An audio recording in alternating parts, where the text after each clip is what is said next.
Faça uma avaliação aí desses meses que o senhor está aí à frente, está no mandato, na titularidade do mandato de deputado federal. Muito bom dia. Muito bom dia, Leonardo. Inicialmente, meus cumprimentos a você, a todos que fazem a emissora, a imensa legião de ouvintes do programa espalhados por toda a ribeira do Rio do Peixe.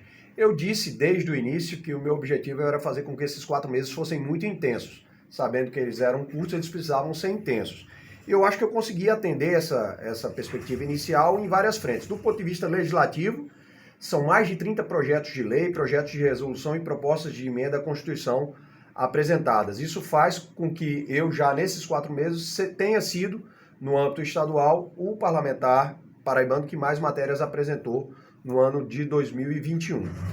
Há um outro campo, que é o das grandes discussões, ao qual eu também me dediquei, procurei fazer com que o Brasil soubesse das necessidades que a gente tinha no sentido de avançar com a imunização, de dotar os nossos profissionais e os nossos equipamentos hospitalares de melhores condições e também de promover mais rapidamente a retomada das atividades econômicas. Eu tenho, por exemplo, um projeto que permite que setores como o setor de turismo, o setor de shows, o setor de eventos possam reabrir mais rapidamente através da apresentação de um protocolo que mostraria que as pessoas já foram vacinadas ou que já foram acometidas da doença.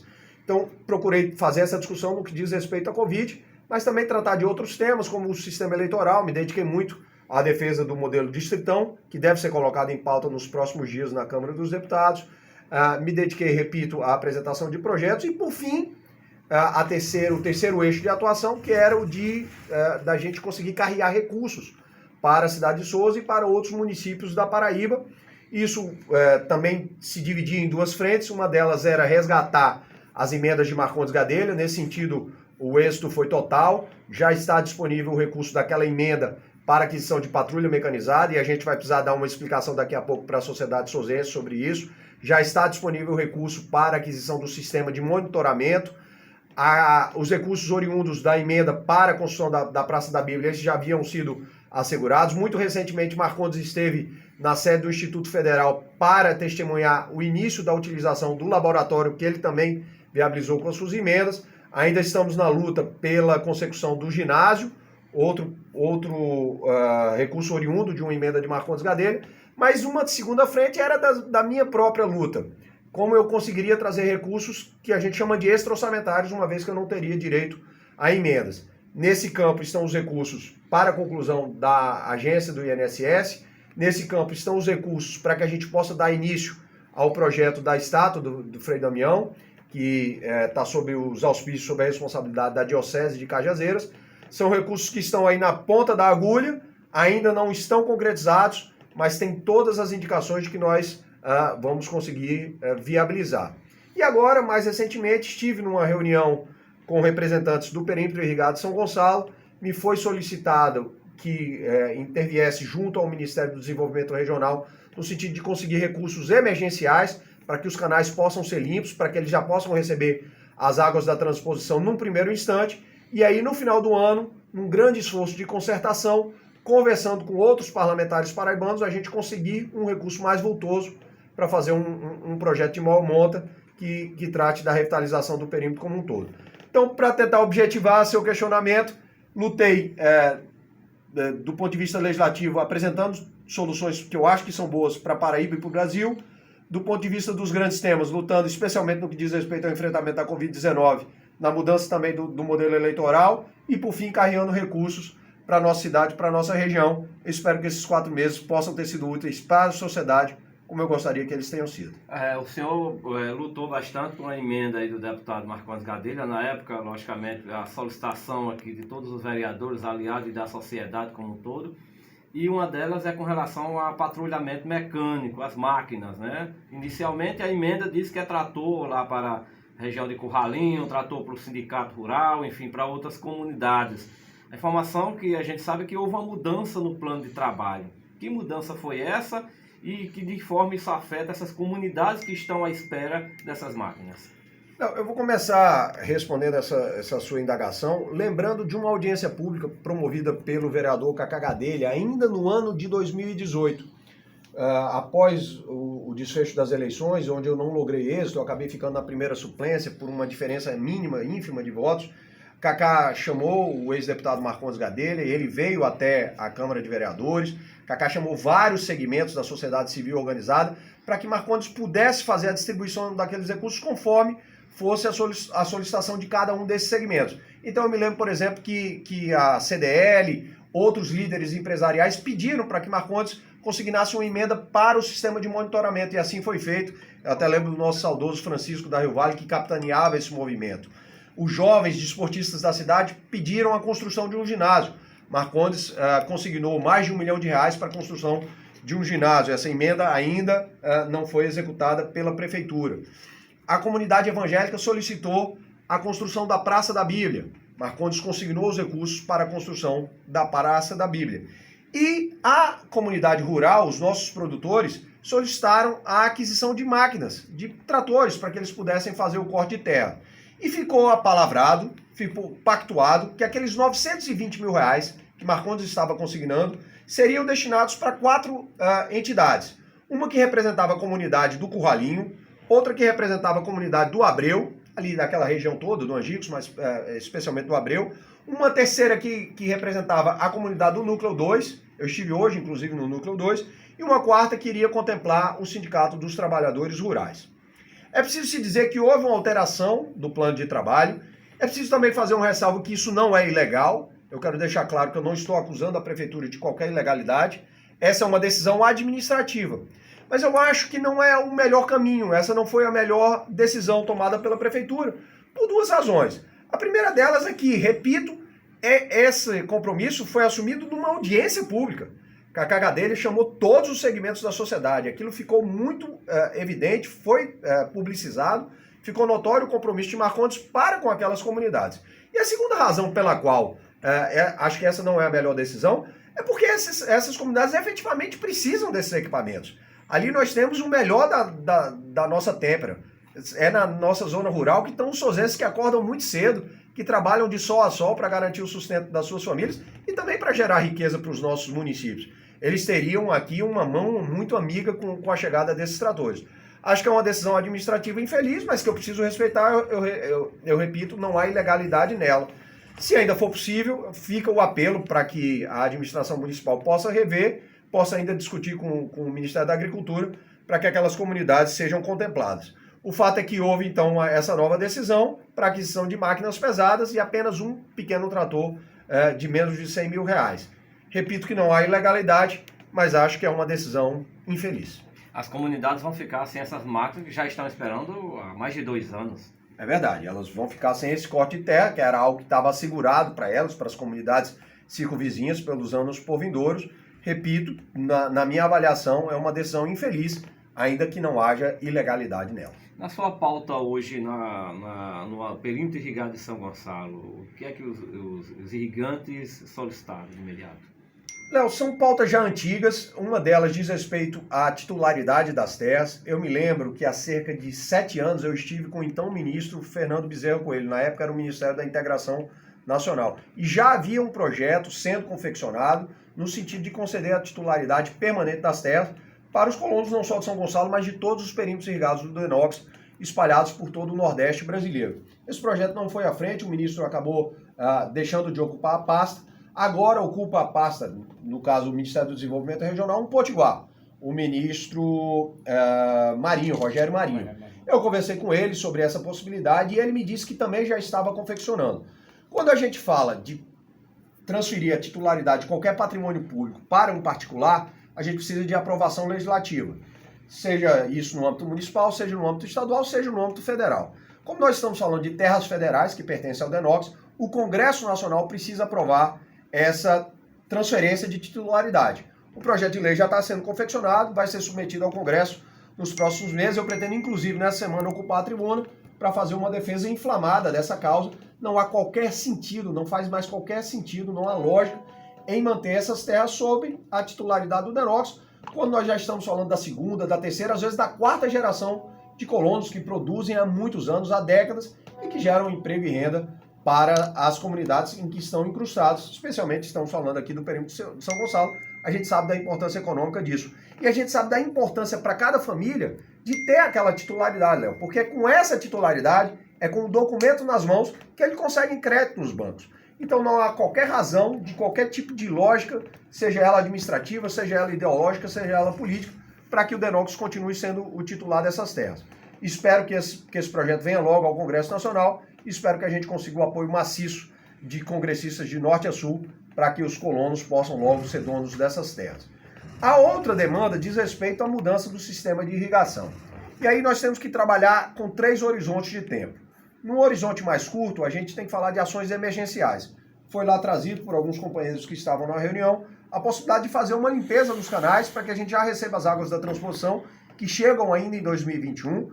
Em Engenheiro Havidos, elas chegam já entre setembro e outubro, devem chegar até São Gonçalo antes do final do ano.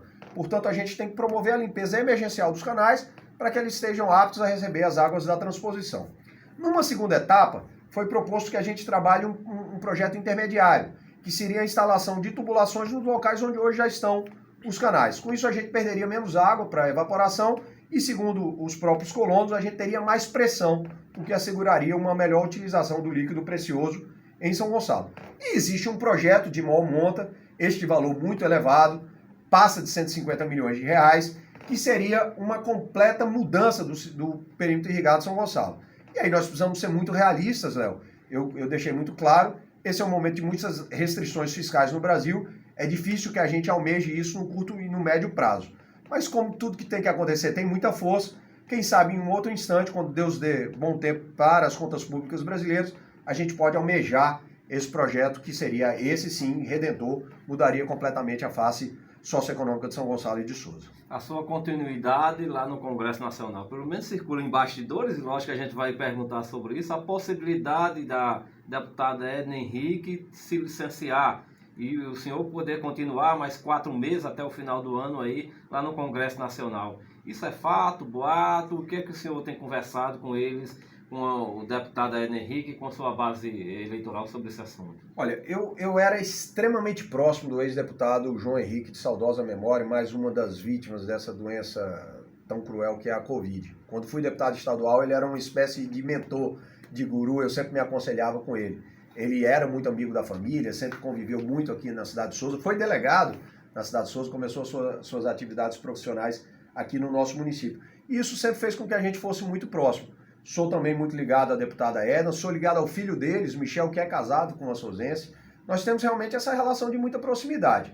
Mas eu tenho deixado muito claro para a deputada Edna que isso seria muito bem-vindo, seria muito bom para a Souza, mas a gente tem que considerar, antes de mais nada, o próprio bem-estar da deputada, que acabou de passar por essa perda tão dilacerante, que foi a perda do deputado João.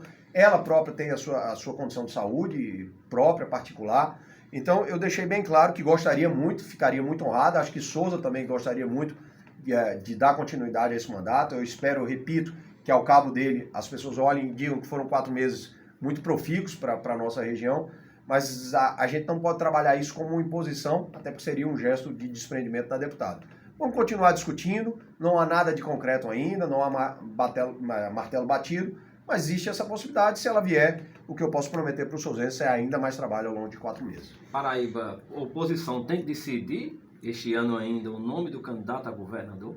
Eu acho que a gente pode agudizar esse processo, acho que a gente tem que compreender ainda o momento que nós estamos vivendo. Graças a Deus, os números começam a arrefecer, o processo de vacinação começa a fazer efeito, a gente começa a deixar para trás os momentos de maior sofrimento decorrentes da Covid. Mas ainda não nos sentimos confortáveis do ponto de vista moral, do ponto de vista ético, para fazer eventos políticos, pelo menos não eventos presenciais. Agora, eu acho que a discussão em pequenos grupos, tratativas como nós tivemos na semana passada entre presidentes de partido de oposição, são possíveis e são até meritórias. Eu acho que existe um nome que começa a emergir como um nome mais forte nas nossas oposicionistas, que é o do ex-prefeito Romero Rodrigues, mas nós não devemos limitar as discussões a ele. Nós temos o nome do deputado Pedro Cunha Lima, que já colocou à sua disposição. Nós temos o nome do ex-prefeito de João Pessoa, Luciano Cartacho, que fez uma belíssima administração, uma administração brilhante. Temos sempre o nome do ex-senador Cássio, que é lembrado. Podemos estar tratando de outras postulações, há entre nós quadros muito qualificados. Eu acho que o mais importante é que a gente comece a desenhar um caderno de encargos e de propostas, essa é a posição do PSC, sobre os quais, esses encargos e essas propostas, nós estaríamos palmilhando a Paraíba a partir de 2022. Com esse conjunto de propostas, com esse ideário, ficaria muito mais fácil que a gente apresentasse um nome.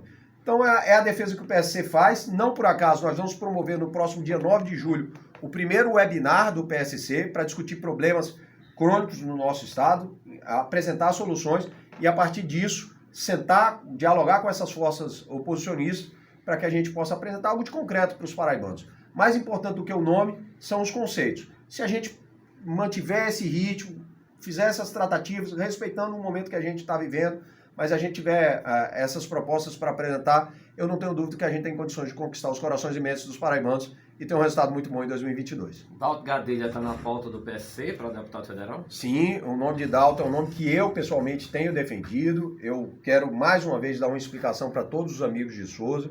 Sou um apaixonado por essa terra, sou um apaixonado pela atividade política, mas também defendo a oxigenação dos quadros, defendo a alternância de poder. Acho que isso é benéfico para Souza, é benéfico para Paraíba, é benéfico para o nosso próprio grupo. São novas ideias, novas experiências. Dalto é um homem muito bem sucedido na iniciativa privada, agora terá a possibilidade de trazer essa experiência, a sua vivência, os seus bons propósitos para o mundo público. Eu não tenho dúvida que se for essa a determinação do PSC, se for essa a determinação pessoal dele, se for a vontade de Souza, o Souza estaria muito bem representado, como teve ao longo dos anos com Zé Gadelha, com Marcondes, com Hinaldo e com o saudoso ex-governador Maris. Chapa proporcional, o PSC vai ter na Paraíba? Para deputado estadual? Muito provavelmente, Léo, a gente precisa fazer uma ressalva de que estão todos os partidos aguardando o resultado da reforma eleitoral. Vai acontecer essa reforma eleitoral? Ela acontecerá. O presidente... Mesmo com... Nós estamos aí praticamente há 3 meses, né? O presidente Arthur Lira teve uma reunião com o conjunto dos líderes, o colegiado de líderes, na última quinta-feira, estabeleceu a pauta de votações para esse mês de julho e colocou como uma das prioridades para o mês de julho a reforma eleitoral. Ela precisa ser votada em 2 turnos, especialmente se a gente passar a adotar o distritão PEC. Então, a gente precisa de 308 votos em 2 turnos, tanto na Câmara quanto no Senado, e isso precisa estar votado com 1 ano de antecedência em relação ao pleito de 2022, razão pela qual temos que correr, e razão pela qual o presidente Arthur Lira se comprometeu a colocar a matéria em pauta já nesse mês de julho. O que é que você tem sentido do Congresso sobre esse tema? Eu tenho sentido que o sentimento majoritário é em favor do distritão, a maioria dos deputados quer o distritão. Independente de partido? Independente da orientação partidária, porque há um cenário de muita fragmentação em praticamente todos os estados, Léo. Tomemos a Paraíba como exemplo. A Paraíba tem 12 cadeiras na Câmara dos Deputados, dividida entre 10 legendas. Praticamente uma cadeira por legenda. E muito dificilmente alguém consegue fazer o quociente sozinho. O que ensejaria um movimento de reagrupação muito agressivo, teria que ser feito com muita rapidez, não respeitaria posições ideológicas já cristalizadas. Acho que isso não seria bom para a cultura política nem da Paraíba nem do Brasil. Em face de tudo isso, e até pelo instinto de sobrevivência, há um sentimento majoritário em favor do distritão. Mas eu sempre coloco a ressalva que se trata de emenda à Constituição. A gente precisa de 308 votos para alterar a Constituição, e aí é mais discutível se a gente consegue alcançar esse número ou não. O meu prognóstico, a minha perspectiva é de que o resultado seja muito apertado. Para o sim ou para o não, a gente vai ter uma diferença muito pequena de votos. Isso não afeta o Senado. O que é que o senhor tem sentido do Senado sobre esse tema? E o Senado vota também sobre isso. O Senado vota. O presidente do PSC Nacional em exercício, o ex-deputado Marcondes Gadelha, teve uma audiência com o presidente do Senado recentemente, com o presidente Rodrigo Pacheco, e teve a oportunidade de fazer o questionamento diretamente a ele. Ele disse que, como essa matéria não afeta o Senado, qualquer que tenha sido o desiderato da Câmara dos Deputados será respeitado pelos senadores. Então, realmente, a grande discussão, o grande debate vai se dar na Câmara Baixa. E isso também tramita no Senado ainda em julho? Eu não sei se haveria tempo para tramitar ainda em julho, mas certamente antes do prazo fatal, que é o início no mês de outubro, haveria sim tempo suficiente para que a gente fizesse essa alteração legal. Deputado Leonardo Gadelha, obrigado. Boa sorte e boa caminhada. Eu agradeço mais uma vez por esse espaço tão privilegiado, Léo. Quero desejar uma excelente semana para todos os seus ouvintes e que você dê continuidade a esse brilhante trabalho à frente da Radiofonia Sozense. Um forte abraço a todos.